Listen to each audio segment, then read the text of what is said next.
Salve, salve galera! Vamos falar um pouco agora sobre forças. Bem, estamos entrando num novo tópico que é a dinâmica. E na dinâmica nós começamos a entender alguns fatores. Bem, o primeiro deles foi a relação das grandezas, né? Entender principalmente a grandeza vetorial, os vetores, as relações que seguem nele, tá? Aí falamos então sobre a cinemática vetorial, para cruzar essa informação, que seria a passagem, né? A relação que até então tínhamos estudado como escalar, agora observando ela pela função vetorial. Enfim, quando falamos de dinâmica, então, nós começamos a explicar os porquês do movimento, as forças que agem no sistema.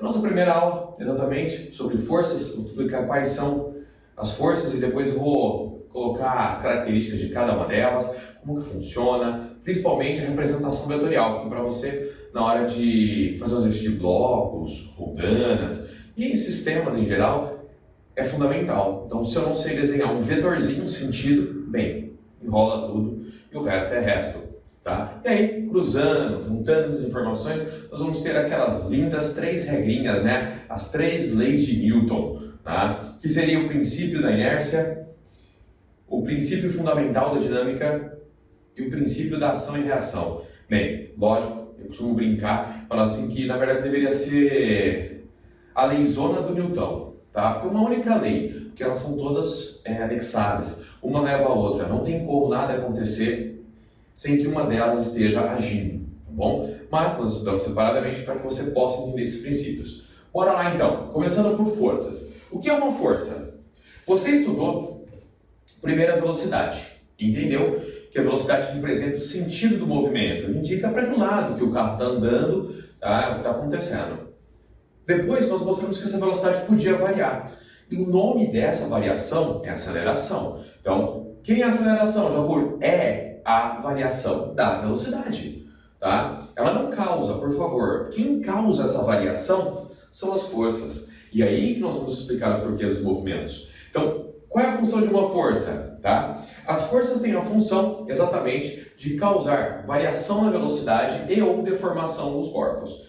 Quando eu penso, por exemplo, em um movimento acelerado ou retardado, eu entendo que existe, sim, uma variação, uma taxa de mudança chamada aceleração. Mas quem causa isso é a força resultante. Você vai entender melhor disso quando a gente falar de segunda lei de Newton, que a resultante e a aceleração estão sempre juntas. Onde tiver aceleração, tem uma força resultante. Ah, mas o que é uma força resultante? Agora, uma força? Também não. Tá? Resultante vem daquela soma vetorial que nós aprendemos nas aulas passadas. Então, quando eu entendo que soma de vetores, soma de forças te leva a um resultado, eu entendo que força resultante é a soma das forças que causam o movimento. Tá? É assim que funciona o raciocínio.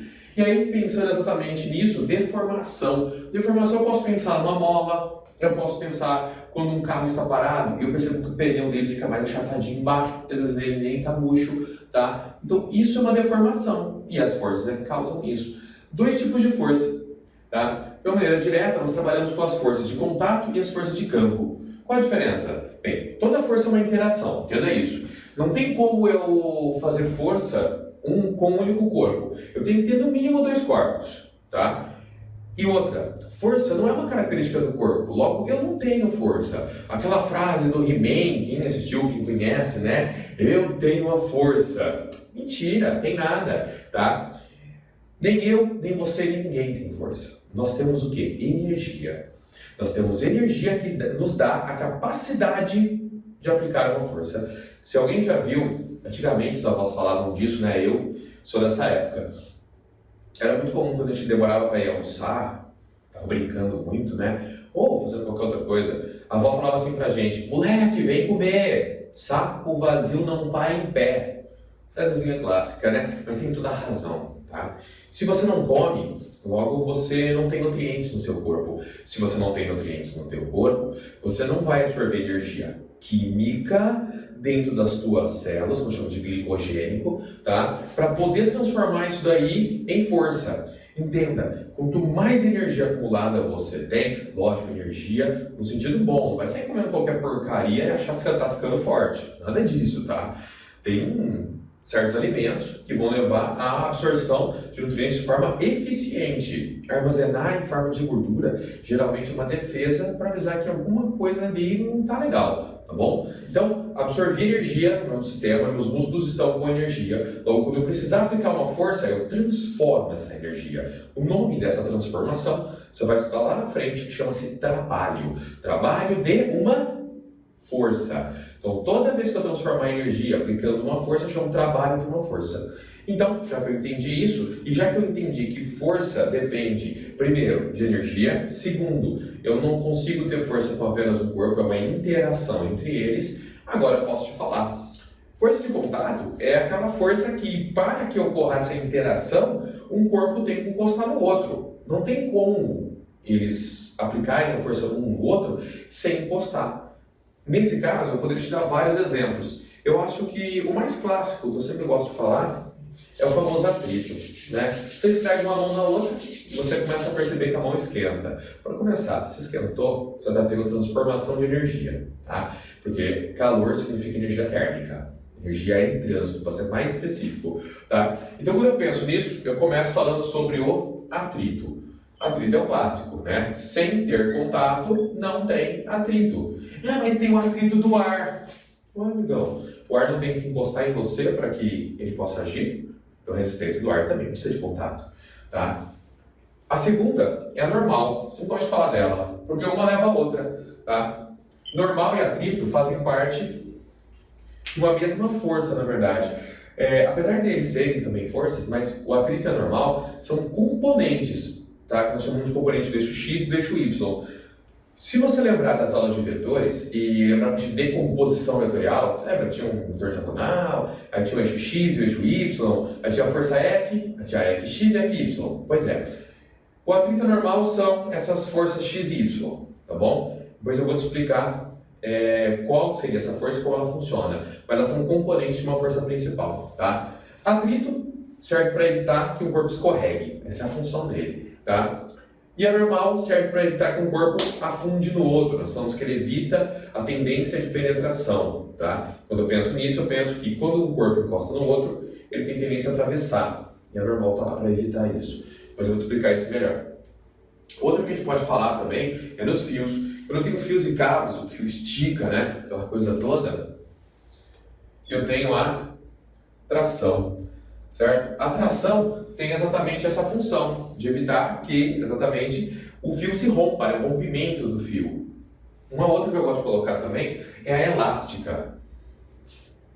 Força elástica é a força que aparece em corpos elásticos. Mas entenda, para a física, um corpo elástico não é um corpo que você pode mudar o formato dele, tá? É um corpo que, ao ser deformado, tá? Ou seja, quando eu mudo o tamanho dele e abandono, solto ele, ele volta ao tamanho original sozinho. Muito comum em molas, tá? Massinha de modelar, posso falar que ela é elástica? Não.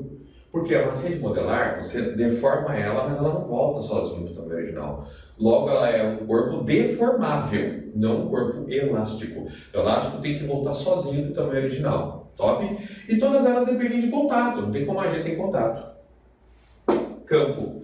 Quando eu penso em força de campo, são as forças que não dependem desse contato para ter interação.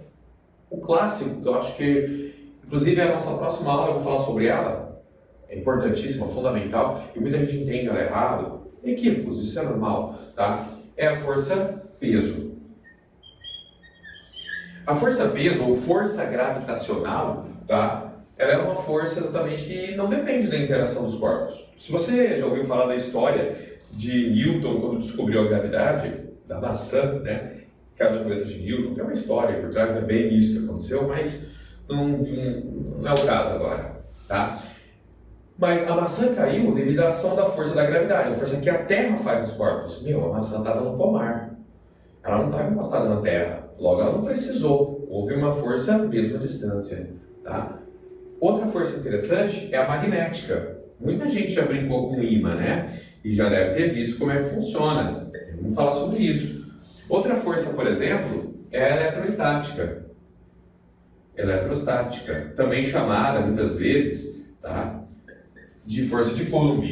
A ideia dela é aquela que você esfrega a caneta no cabelo, né? E chega perto de papeizinhos pequenininhos, aí você vê que atrai. Alguns esfregam um balão na cabeça, né? Pegam uma bexiga, enche, esfrega na cabeça, chega perto do papelzinho.